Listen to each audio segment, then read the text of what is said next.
Hello दोस्तों, नमस्कार, सत श्री अकाल, राम राम। दोस्तों आज की क्लास में हम कैलेंडर पढ़ने वाले हैं और कैलेंडर में दोस्तों हम इस तरीके के प्रश्न जो आपके सामने दिए गए हैं इनको हल करने वाले हैं।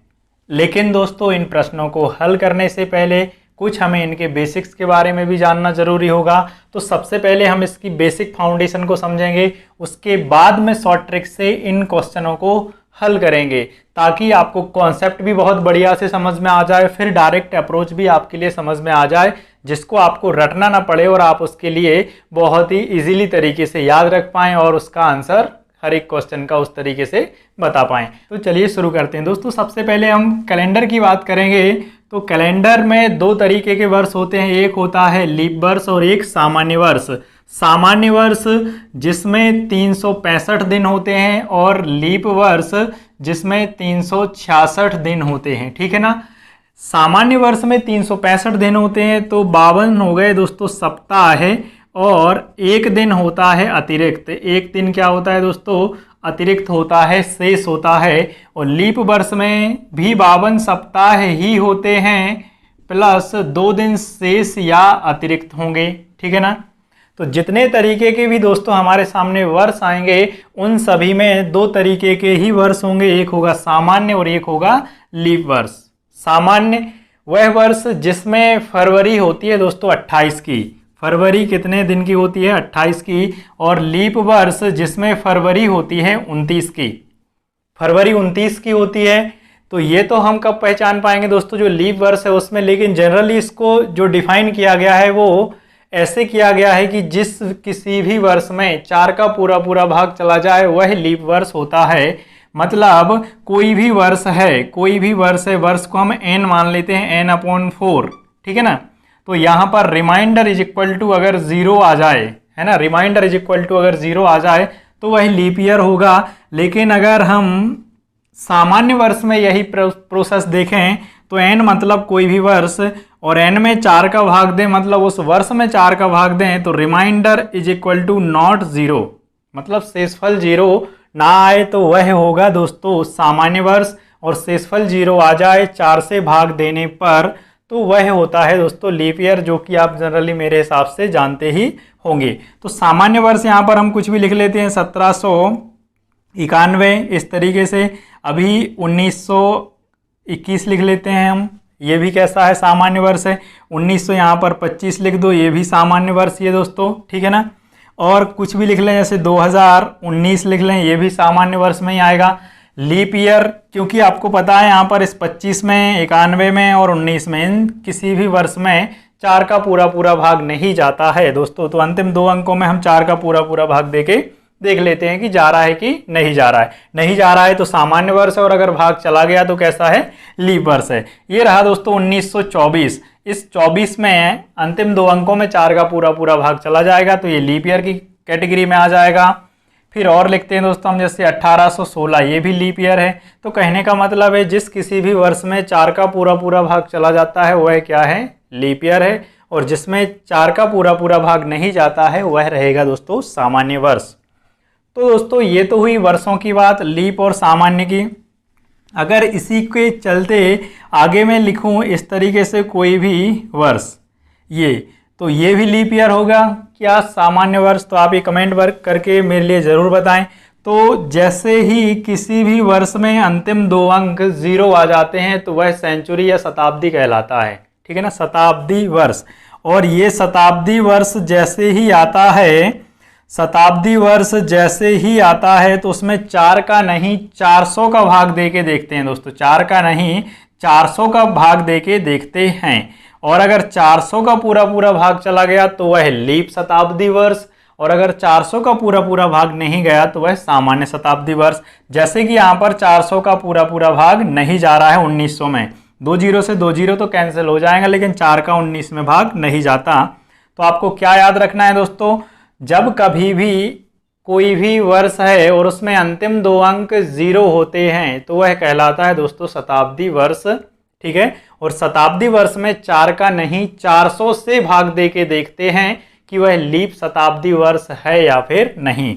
जैसे कि दोस्तों यहाँ पर लिखा हुआ है मैंने 1600, आगे मैं लिखूँ यहाँ पर 2000, इन दोनों ही वर्षों में अगर हम 400 से भाग देंगे तो चला जाएगा। तो ये दोस्तों क्या कहलाएंगे, लीप शताब्दी वर्ष कहलाएंगे, लीप शताब्दी वर्ष कहलाएंगे। कहने का मतलब दोस्तों कोई भी वर्ष आता है और अगर वह शताब्दी वर्ष है ना, उसको बोलने पर 100 का आभास होता है, जैसे 1600, 2000, 1900, 200, 400, 600 इस तरीके से। तो इन सभी शताब्दी वर्षों में हम 400 से भाग दे के देखते हैं कि वह लीप शताब्दी वर्ष है या फिर सामान्य शताब्दी वर्ष। तो उसमें हम 4 से भाग दे के नहीं देखते हैं, कितने से भाग दे के देखते हैं दोस्तों, 400 से। अगर हम 4 से ही भाग दे के देखेंगे तो हर एक शताब्दी वर्ष कैसा निकलेगा दोस्तों, लीप शताब्दी वर्ष निकलेगा, लेकिन ऐसा नहीं है।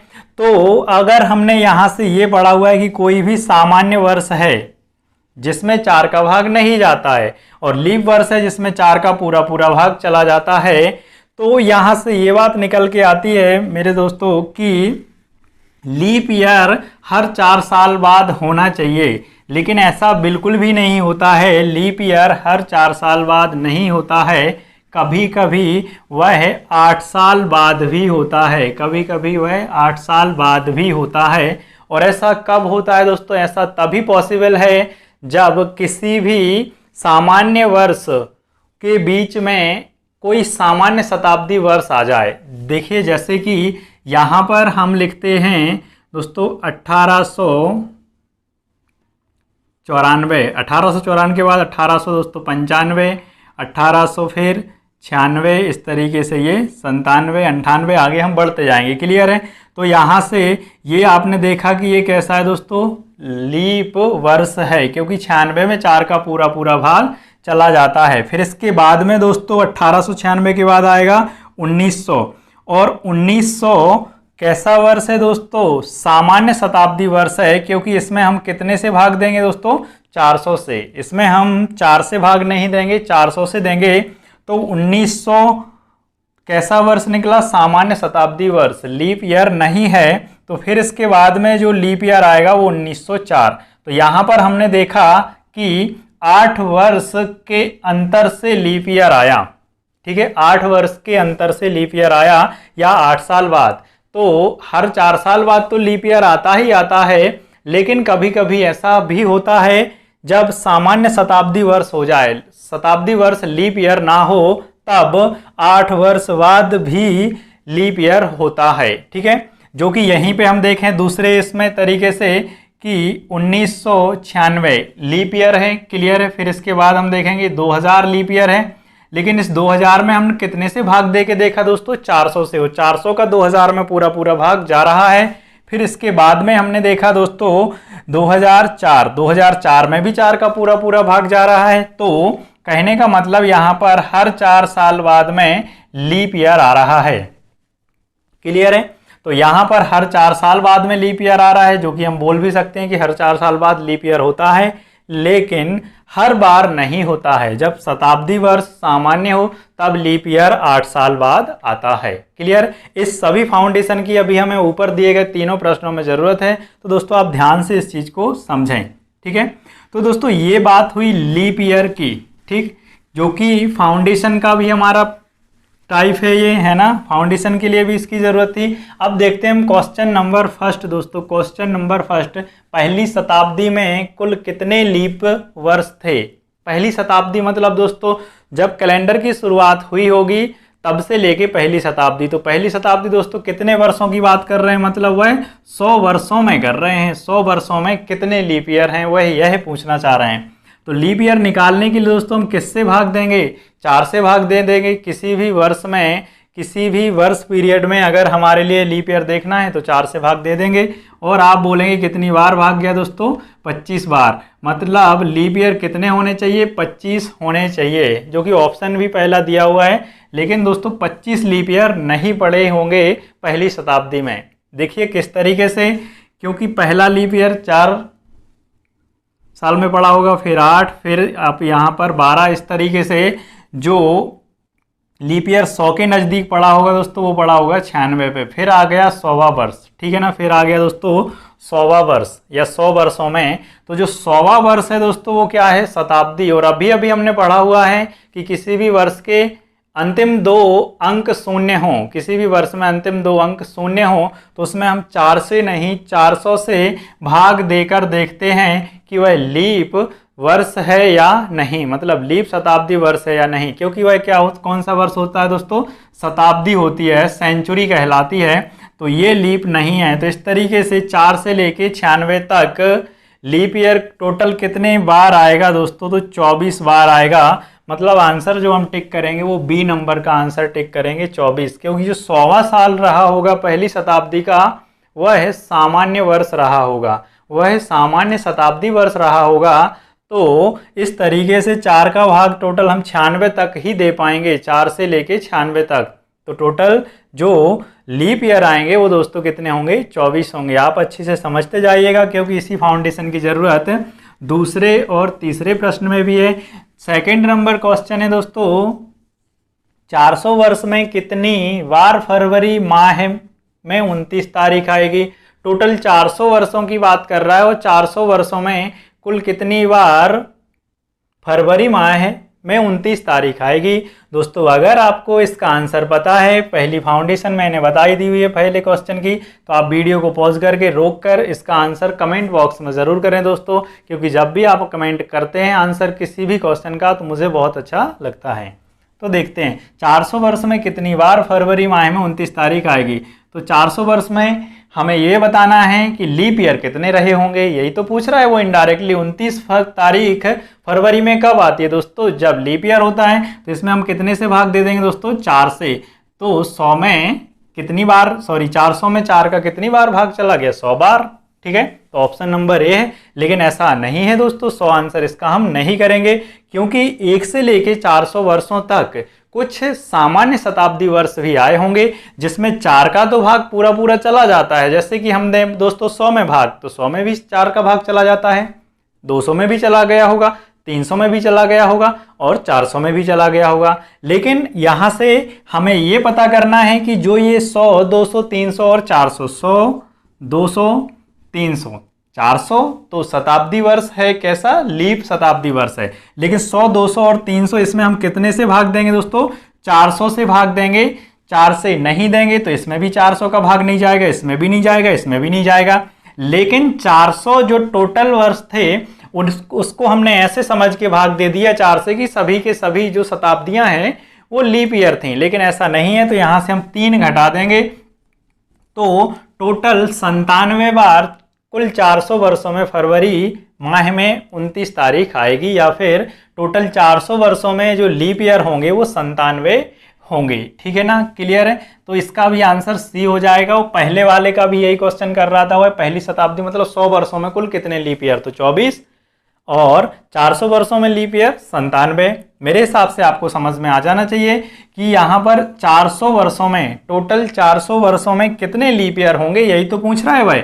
तो हमने 4 का भाग लगाया, इस वजह से लगाया कि हर 4 साल बाद लीप ईयर होता है, तो टोटल 100 बार भाग गया। लेकिन इस 400 में 100 भी शामिल है, और शताब्दी में हम किससे भाग देते हैं दोस्तों, 4 से नहीं 400 से। तो 100 में 400 का भाग नहीं गया, तो एक लीप ईयर ये कैंसिल। 200 में 400 का भाग नहीं गया, तो दूसरा भी लीप ईयर कैंसिल, और ये तीसरा।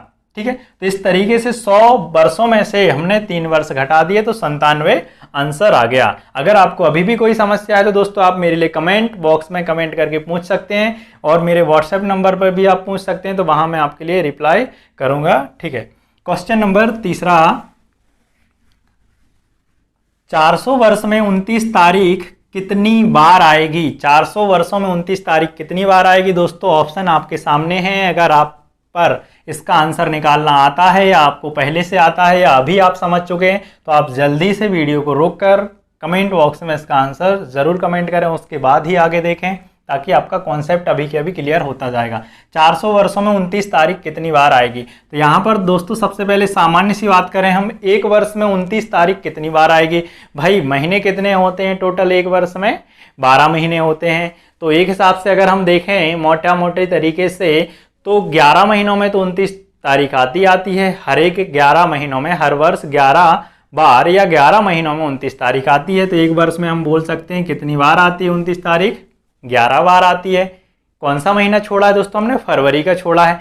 आप जानते हैं फरवरी का महीना हर एक 4 साल में 29 का होता है ना। 3 वर्ष कैसा होता है, वह 28-28 का होता है। तो सबसे पहले हम 11-11 वार के हिसाब से 400 वर्षों में 29 तारीख देख लेते हैं। तो 400 वर्ष में 11 गुणा 400 कितनी बार आएगा भाई 29 तारीख, 4400 बार आएगा, जो कि ए ऑप्शन है। लेकिन नहीं दोस्तों, अभी रुक जाएं, अभी आप ये आंसर टिक ना करें, क्योंकि आपको पता है ये जो हमने एक वर्ष में 11 बार फरवरी 29 तारीख की जोड़ी हुई है, सॉरी एक वर्ष में 11 बार 29 तारीख ली हुई है, फरवरी को अभी हमने छोड़ के रखा हुआ है।